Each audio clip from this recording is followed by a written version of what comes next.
What it do, YouTube? It's your boy TC3 back with another one on your motherfucking head. And today we are reacting to Luffy and Yamato surprise everyone. One Piece chapter 1005. I'm about to say that wrong. 1057. We're going to go ahead and do this together because, you know, we're family. This is what me and you do. But to the suckers that ain't family, that ain't subscribed yet, like, comment, and subscribe! Thank you. So let's go ahead and jump into this. See what he means by this, because I'm kind of shocked. Straw Hat crew have officially left the shores of Wano. Oh, After man. all the action and adventure of this arc, we end the Wano country saga with tears, a heartfelt goodbye, and a promise of things to come. There is a lot to go through, so let's get into it. We start on a shot of the flower capital with the narration and drums of the framing device performance back in effect. Our narrator talks about dark skies gathering over Onigashima, a growing storm. He plays up the roar of the Azure Dragon and other howling beasts before turning his account to Habu Port. The story he's telling is that of the retainers of Kozuki Oden, who are striving to make his name shine once more. The crowd cry out, "The Red Scabbards," as the narrator starts telling the story of the raid on Onigashima. Rather than cutting back, So they already basically telling the story of the legend that happened. the raid, however, we go to Momo, Kinemon, and Yamato running to see the Straw Hats off. They are already nearly at Tokage Port thanks to riding on Momonosuke's dragon form. The pair are surprised to learn, however, that Yamato is not actually headed out to sea. Kinemon is openly confused about this decision, asking if they are truly content with this. Yamato asks if they're not welcome in Wano, to which Kinemon confirms that they are. He and Momo are just not sure they understand why they've chosen to stay. After all, Yamato just made the dramatic declaration about living like Oden. Yeah. Yamato clarifies that they were talking about Oden's tour of Wano, prior to becoming Shogun. It's reasonable for someone who spent their whole life imprisoned on Onigashima to want to try and explore their homeland a bit. Especially given Yamato's connection to Oden, a man who is defined heavily by his love for his country and people. Yamato has always tried to find themselves in Oden's story, so this makes some sense as a next step. It still seems like a rapid turnaround from Yamato's excited request to join the Straw Hats, especially given their past promise to Ace. But the Wolf of Wano still claims that they are going to make it out into the sea at some point. Oh wow, so she actually decided to stay. That's kind of crazy. I mean, because I really did think, I actually thought she was really going to join. I thought that was going to be the new member, but you know, Luffy ass looked like he was real content on just saying, bitch, no, we don't need you. What are you going to do? He got everybody he really wanted now at this point. They have waited years for this. They can wait a little longer. Oh, Momonosuke, okay. meanwhile, is getting mad. Yamato was able to talk about their feelings with the Straw Hats. They had this whole farewell moment and extended discussion of Yamato's long-term plans, while Momo and Kinemon were seemingly abandoned without a word. Doubling down on his past logic, Momo snarls that not being included in the goodbyes must be an insult from Luffy. The Dragon Shogun starts thinking back over past events. Kaido snubbing his father prior to trying to kill Momonosuke. His first meeting with Luffy. They're exchanging dreams and insults. He remembers Luffy encouraging him to stand up against Kaido and the strength that gave him. The crying little boy was able to stand up to Kaido even when beaten within an inch of his life. He stopped Onigashima falling on the flower capital, trusting Luffy to beat Kaido. Yo, I didn't even see that part. I'm not gonna count. He was a little dragon. He was like a baby dragon at first. So is he able to become a bigger dragon now? Because right in these panels, he was a bigger fucking dragon, it looks like. So almost calm Momonosuke. The young dragon mentions that they may have had issues, but Luffy and him have been through a lot together. He wonders aloud if Luffy really was being heartless. Nah, man. Instead, in less than a second, Momo gets over his own concerns, snarling that he was wrong about Luffy. He looks to Kinemon for confirmation that Luffy was being rude. Kinemon gives in, but asks Momonosuke why they aren't flying. It would clearly be a lot quicker to reach a port if they were above the tree line, rather than having to dodge through the forest. Momo snaps his retainers to be quiet. He is not in the mood for justifying himself. Seemingly content with this, Kinemon's own anger begins to increase. This has clearly gotten to his charge, and that is a surefire way to infuriate Kinemon. Pointing out that Momo is now the Shogun of Wano, Foxfire claims that he may have to cut Luffy in half for the insult. Momo agrees, claiming that dramatically murdering your friends over such a snub is the way of the samurai. Yamato tries to point out to the pair that they are blowing this massively out of proportion and kind of being ridiculous. Momo has no time for common sense. This humiliation demands some kind of violent response. Like we what? cut to the port where the Straw Hats, Heart Pirates, and Kid Pirates are finally getting ready to cast off. Law reminds Luffy that the crews are now enemies, telling him not to complain if next time they meet, the Heart Pirates are shooting to kill. Luffy has no problem with this. Dude. Chopper tries to give Law a friendly goodbye, but he is having none of it, telling the reindeer to buzz off. So yeah, Law must be in a bad mood if he is snapping a simple politeness like that. Yeah. Is ignoring Law's mad because his ass was damn near just like a fucking teleportation machine. this exchange, trying to leave as soon as possible. He likely had enough of this alliance a while ago. Yeah. Before the Straw Hats can truly leave, however, they hear a cry. Looking back to the coast, the massive figure of Momonosuke the dragon bursts through the tree line. Momo cries, "You monsters!" while charging towards the Sunny. Kinemon is struggling to hold on to the... I'm just noticing this right over here. I can see, I hear him right now. I hear Sanji right now. Yamato-chan! The dragon's back, getting out of breath. Yamato, however, is waving cheerily at the Straw Hats, calling out that they've come to see them off. And here, Yamato seems a little oblivious to their comrades' anger at the Straw Hats. Now that is. Momonosuke shifts back to human form closer to the Sunny, tackling Luffy to the ground. Yamato kneels down beside them, happy to see their friend. Kinemon goes straight to draw his sword. Kinemon, the first to speak, going for one of his usual dramatic speeches. He asks Luffy how he could abandon two comrades without so much as a word. Worst of all, he has angered Momonosuke. Outraged, Kinemon demands to know what Luffy has to say for himself. Luffy doesn't understand what the big deal with this is, pointing out that they're meeting now after all. Momonosuke gives him a dark, angry look, not in the mood for frivolity. He is intimidating enough that it manages to get Luffy to look a little nervous. He claims that he is going to give Luffy an edict as Shogun of Wano, and that edict is not to leave. With those words, Momonosuke's facade of anger and wrath breaks entirely. Falling into tears. Hold on, wait a minute. Momonosuke actually looks different. I just realized. So he's not the kid anymore. He grew up. What happened? What happened? Somebody in the comments. What the fuck happened? Where do I have to go to watch that? The young Shogun begs his friend to stay, blubbering and slurring his words. He's worried that his life without the Straw Hats will be lonely, claiming that he wants to be with them forever and they can't leave him like this. And look at this kid. Well, what if I told you that you could get home internet from Verizon? Verizon does home internet? Verizon does home internet, and it's only $25 a month. Verizon Home Internet. No annual contracts, no hidden fees. Starting at $25 with select unlimited plans. What's on the rules for breakfast today? Kinemon facepalms as Momo bows to the Straw Hat Captain, continuing to explain. As far as Momonosuke is concerned, the only reason he is still alive is thanks to Luffy. Through his tears, he thanks the Straw Hats for avenging his mother and father, for leaving him able to laugh again. He knows that thanking them for this while crying his eyes out is strange, confessing that he still can't express himself clearly. Damn. Above all else, Momo is scared. Scared of what might happen without the Straw Hats. Scared of life without his friends. Sanji and Zoro grin, the swordsman calling this display pathetic. Nami and Chopper, however, are in tears. Nami tells Zoro to cut Momo a break, pointing out that the Shogun is still a kid inside. He's been through a lot, but he's going to have to stand up as Wano's strongest defender. And hey, it makes sense that Momo might not feel ready for that. And I'm not gonna lie, this had me feeling really emotional, man. This chapter was like tear-inducing for sure.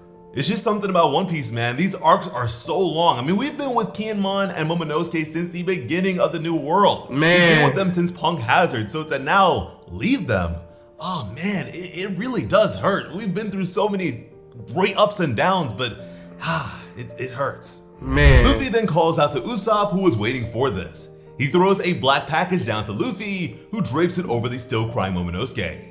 Luffy explains that the Straw Hats have been waiting for Momo to show up because he wanted to give the Shogun this present. Even if Momo has mastered his Devil Fruit powers and can come off as a tough Shogun, Luffy knows him better than that. In his usual manner, Luffy calls him a small, weak dummy, but clarifies. Despite that, Luffy sees him as a little brother. And I cannot stress enough the gravity of that sentiment. We know what brotherhood means to Luffy. For him to then say that Momonosuke is like a little brother to him says a whole lot. And really truly, Momonosuke is pretty similar to Kid Luffy. He was a big crybaby, but he was tough on the inside and he was tough when it came down to it. Now the flag that Luffy provides to Momonosuke proudly bears the Straw Hat's Jolly Roger. Luffy tells Momo to hang it up somewhere in Wano and look at it when times get tough to remember their pirate adventures. It's a way for the Straw Hats to stay with Momonosuke in spirit. Beyond that, Luffy tells Momo that if any powerful enemies show up in Wano, they should point out the flag to them. letting them know that an attack on Wano will be considered an attack on the Straw Hats. He's not someone who will just sit back and let his friends take abuse. And with this act, Luffy's Yonko status becomes more than just a name. The Straw Hats aren't about conquest, organization, or holding territory, but they will stand by their friends, just like Whitebeard did when he claimed Fishman Island as his protective territory. Even if Luffy doesn't rule it, Wano is now Straw Hat territory. Between this and Fishman Island, the Straw Hats are a growing force in the world. If the Grand Fleet gets together, or rather when they get together, they will be a force. No, when they get together, because that moment still it reigned in my spirit. Like when everybody comes together for the Straw Hats, bro. It's a done deal. It's the done deal.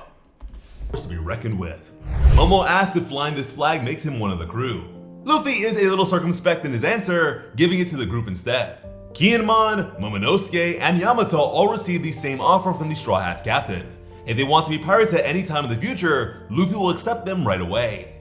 Yamato looks like they're about to punch the air in excitement at this, clearly still hyped to join the group, while Kinemon gives his usual grin. Luffy reminds him though that he won't have weaklings on his crew, which helps snap Momonosuke out of his tears. He might not have serious plans to become a pirate, but being part of Luffy's crew requires strength.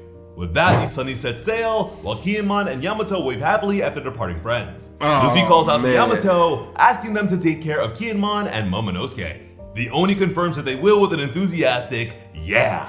They might be on a different path for now, but it is pretty clear Yamato still wants to join the crew. Yamato has simply put it off for now. Momonosuke keeps his head bowed as his ship leaves, even as his Straw Hats wish him well. One last act of respect to the man who has done so much for him.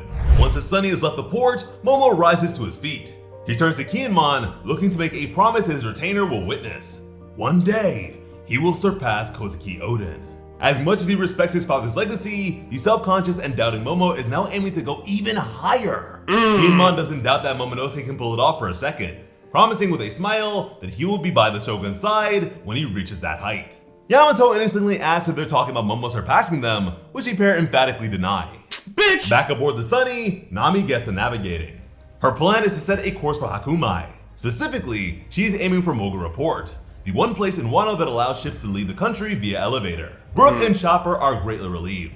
The skeleton admits that since the crew had needed to scale a waterfall to reach Wano, he figured they'd have to fall down one to leave. Their celebration gets a laugh out of Kid. The three ships are sailing close enough for the crews to talk, and the captain of the Kid Pirates heard all of this. Kid wastes no time in taunting the Straw Hats for using the main port, since it is the safe and sensible way to leave the country. And thus by doing the sane and rational thing that doesn't risk wrecking their ship, they are being cowardly. Predictably, Luffy rises to the bait. Surprisingly, however, so does Law. For all his maturity, Law isn't as above Luffy and Kid's antics as he might like. Our pirates and Straw Hats try to argue with their captains, even as the pair take their respective helms. In a few seconds, all three ships head straight over the nearest waterfall, and with a final screaming plummet, our heroes leave Wano behind them. As they fall, we hear the voice of the storyteller. He has reached the climax of the Onigashima raid over the course of this chapter. Clearly, he is an abridger. He talks about the might of the three pirates Momonosuke and Kinemon recruited, claiming that their power obliterated everything in its path like a wrathful tsunami. Even Kaido and Big Mom, or rather the demon-possessed giant Oiran, couldn't stand against them. Onigashima shook as they fought. The storyteller's focus, however, turns away from the pirates and towards Princess Hiyori. As the battle raged, he claims that she was confronted by Orochi one final time. Kanjuro's role in these events as the one who set Orochi on fire was seemingly omitted. He may have been written out of the story altogether. The kindest thing these scabbards could do to their treacherous former friend is forget him when talking about the battle. The focus of this performance is on Orochi. The many-headed shogun was still intent on claiming his vengeance against the Kozuki clan, even as he fire burned him. But Denjiro's faithful blade claimed his final head and took his life, just as Kaido fell. The clouds cleared, and the suffering of Wano was over.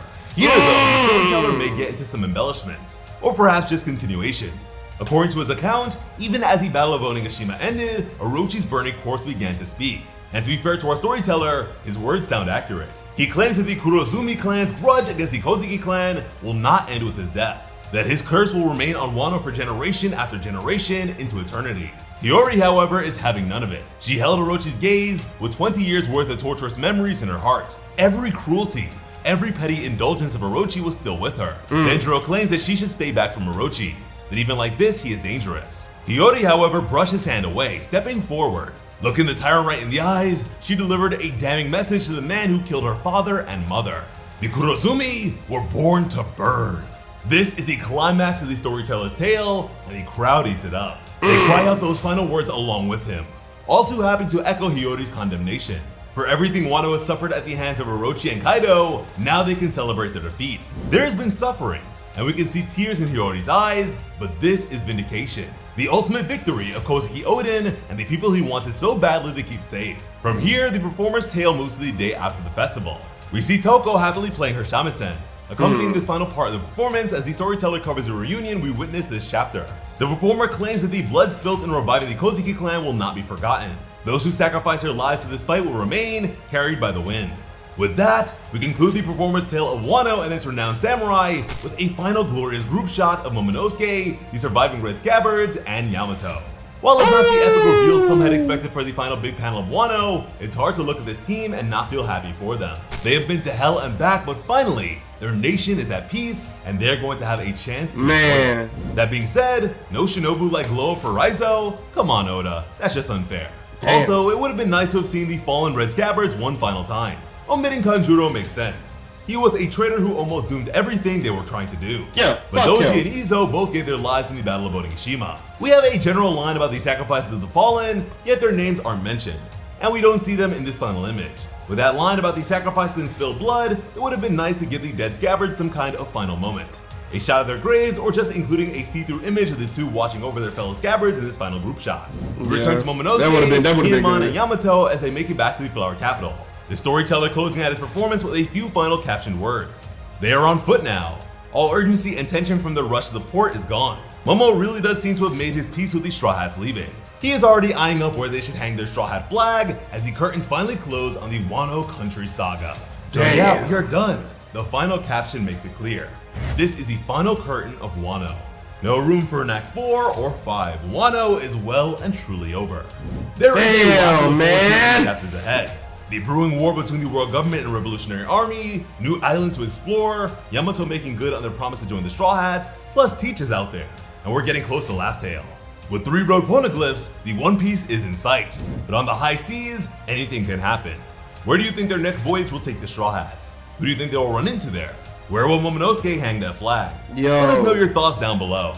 As always, I'm Slice of Otaku. Thank you all so much for watching and have an awesome day. I love you. Man, this was fucking crazy, bro. Wow. Fucking Momonosuke grew up.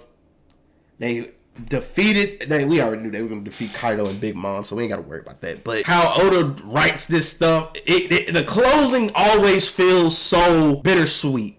Like, man, I wish they could have kept going, but it feels so good just to know, like, man, they did it. Like, the Straw Hats did it. Momonosuke is the fucking shogun. He reigns supreme over this shit. I still want to know how the fuck he grew up. Where did that come from? Where did that happen? How did it happen? Somebody in the comments let me know. But if you made it this far to the end of the video, man, comment gold at the bottom, man, and let me know that you made it, man. This is crazy, man. I can't wait to see what the next fucking chapter is like, man. I can't wait.